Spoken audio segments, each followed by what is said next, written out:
Hello. Yeah. Hey, this talk I've done before, and it's usually a half an hour, but I've got 15 minutes, so I'll go a little quicker. Uh, the talk is really about why I think there's some issues with this plan to carbon neutrality by 2030. And I'm just going to go through some of the issues and it's a generalized talk about what's a critical mineral and some of the risks, whether they be supply chain, the sources of the actual minerals, which adds another risk, which becomes strategic, and the development risk, as we all know, and a loop with ESG in terms of promoting a carbon neutral environment at the same time as emitting carbon. And then the issue with the production of intermediate products versus processing capacity. In the end, my conclusion, if we want to just end it right here, is all of this needs more time, more thought. Two things that leaders right now are bereft of. Okay, so what's a critical mineral? Basically, the long-term objective is this Paris Climate Agreement to limit the temperature rise below 2 degrees Celsius. The latest literature I've read is that's going to be next to impossible. And two of the big factors are the shift of energy sources and the reduction in the number of ICs on the road.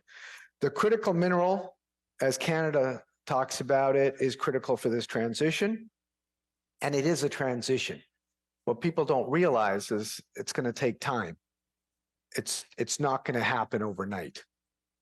The other thing is supply chain security. So with the war in the Ukraine and a little bit of animosity between the West and the East meaning China, that's generated a lot of angst, let's just say. And then for countries like Australia and Canada, they're not going to use all these critical minerals, but they want to be a sustainable source to partners. So periodic table. And so every region seems to have a different idea of what is critical because they are looking at it from their own perspective.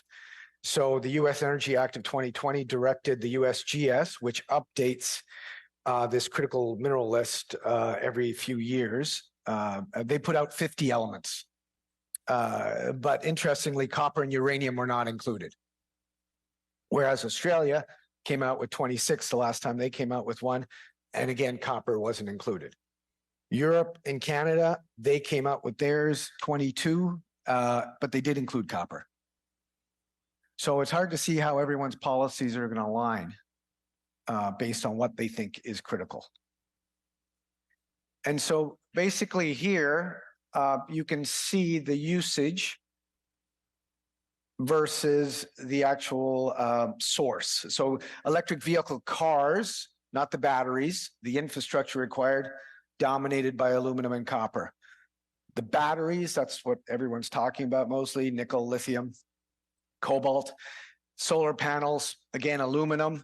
Wind turbines, very much copper and aluminum. Hydrogen technologies, nickel and copper. And then the magnets is where we get the rare earths, the NdPrs. So the other thing is not only the volume of units, it's the intensity of usage that's going to drive demand. And so as you look at some critical minerals, whether it's lithium, cobalt, nickel, copper, or rare earths, the proportion of their growth related to clean energy demand is what you're seeing right now. So what is really levered, obviously, to this clean energy demand is lithium, cobalt, and nickel. Copper less so because there's a bigger demand base there. And rare earths, that's going to grow, potentially double.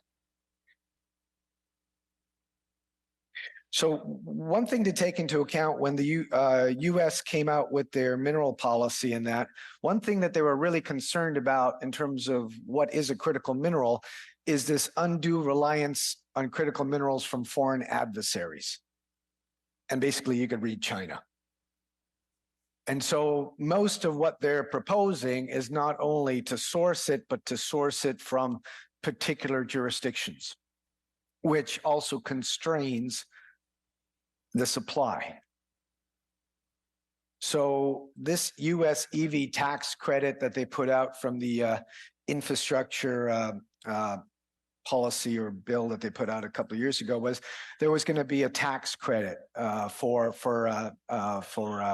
vehicles, and this tax credit was split up between the actual mineral where you sourced it and the component, so half and half, and then your ability to get that becomes increasingly more difficult if the component or the mineral is not sourced from a jurisdiction they want. Right now, like when they first put this out, it was only the US and free trade agreement countries.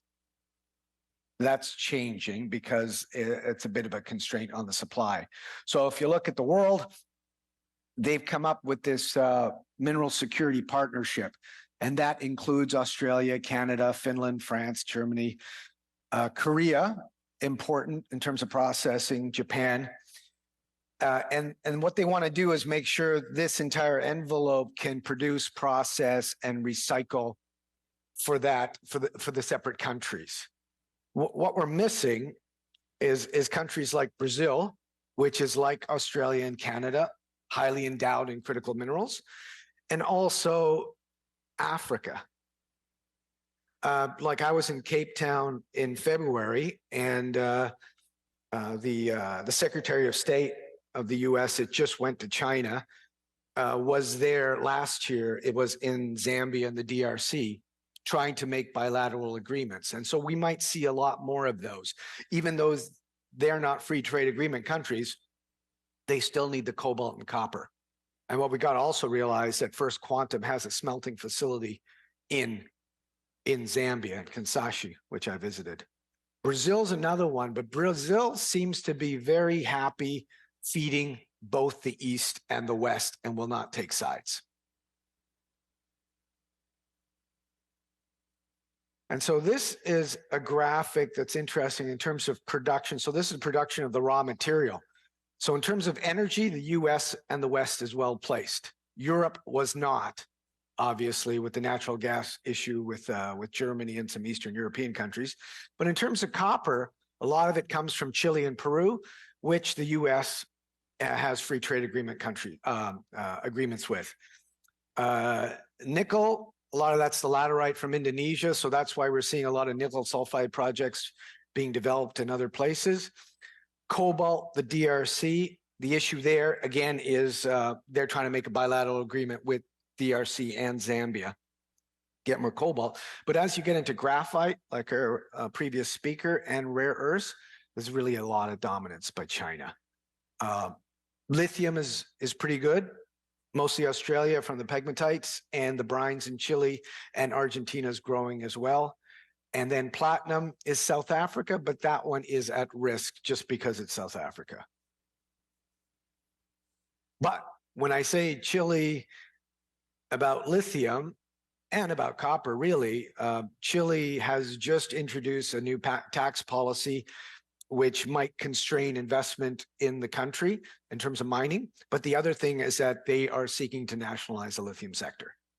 So that adds a little bit of a wrinkle in terms of sourcing lithium and whether they get the kind of foreign direct investment required to build up their lithium capacity.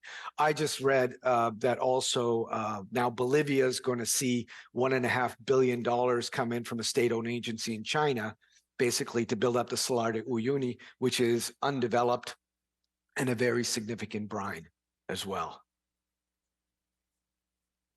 So Canada, obviously very well endowed. The focus right now by the Canadian government is lithium, graphite, nickel, cobalt, copper, and the rare earths.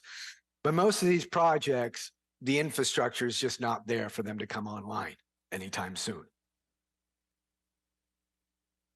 So what we're seeing is, this Canada Infrastructure Bank. So they're trying to now support it through the public sector, meaning the government, to help build this infrastructure, whether it's roads, ports, clean power generation, so they're not using diesel generators, and wastewater tailings and that. And so they'll target $100 million investments in these companies, which will help some of these companies with respect to funding, because as we know, when we get into the development cycle for a junior company or a single asset company, that's really the orphan period where the equity market just walks away. So they still need to be funded. And this could potentially be a source. And to help with the payback on these big projects, if you start putting these things online starting in 2024, there's a tax credit available for 30% of the upfront capital directed to the processing facilities, which would help with the payback for these companies and potentially make them more financeable. So here's a big problem, is that we're in 2023. There's proposals to get to carbon neutrality by 2030. There's proposals to get to 2040. If we don't know the project right now, if it's not on our lips, there's a good chance it's not going to fall into that window, just because of how long these projects take from discovery to production, especially for nickel, but we've seen it for copper. How long those projects takes. These are multi-billion-dollar projects. They require a lot of infrastructure. There's a lot of permitting involved, and they could take quite a while. I mean, for example, when I worked for Phelps Dodge back in 2023, we had the Resolution mine, Superior, which they're developing in Arizona. We had that coming into production in 2010. It's now 2023, just so you know. Here's another problem. So this is the ESG loop. So you're trying to produce minerals that'll help the environment. But the problem is that as the price goes up, the incentive price goes up, people will build, and naturally, the grades are going to get lower. So if we just look at copper here, to produce concentrate versus a heap leaching solvent extraction electrowinning project, the intensity is much better for the SXEW. But SXEW deposits are basically going out because just naturally they're right at the surface. We've mined most of them. But if we lower the grade of the concentrate or even the heap leach, the intensity goes up in terms of emissions. So that's something else we got to be aware of in terms of permitting. So what we'll see with these ESG funds is not only will they look at your cost curve, but now they're going to look at your footprint. And so now we've developed a market for consultants that basically generate your footprint per ton of whatever product you're producing. So as you can see in the subset graphic for things like cobalt, producing cobalt is very intense. Also aluminum, because it requires a lot of power. Class 1 nickel requires a lot of power, and they can be very carbon intense. So in terms of ESG and in terms of funding, can these ones be funded? This is really important because when we talk about copper,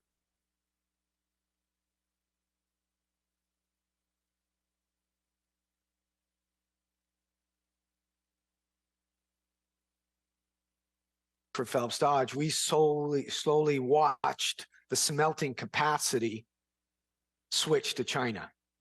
So the TCRCs, which used to be negotiated between BHP and the Japanese in Hawaii every 6 months, switched to China, basically dictating what the TCRCs are, because now they have 40% of the refining capacity for copper. And you can see that even if you do produce copper concentrate anywhere in the West, it's going to have to go to a smelter, and most of the smelting capacity is in Asia. So not only do we have to permit the mines, but we have to really accelerate the smelting and refining capacity of these minerals.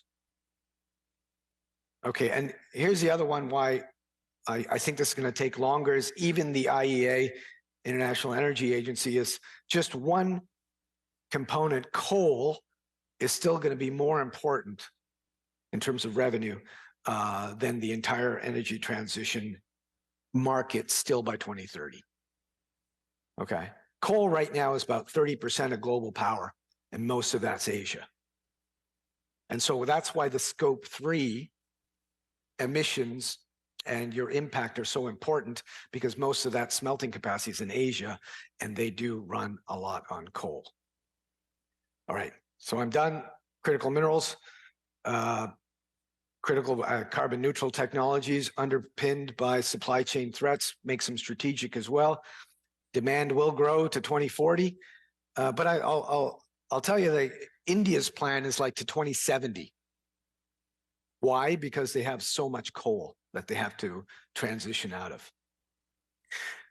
Market segmentation, that's a big deal in terms of what deposits will get built. And then development timelines are a big problem if we're really concerned about building things in the West. Quality of the resources may suffer, and then we get that ESG loop with respect to creating more emissions. I think that's it for me. Thank you very much.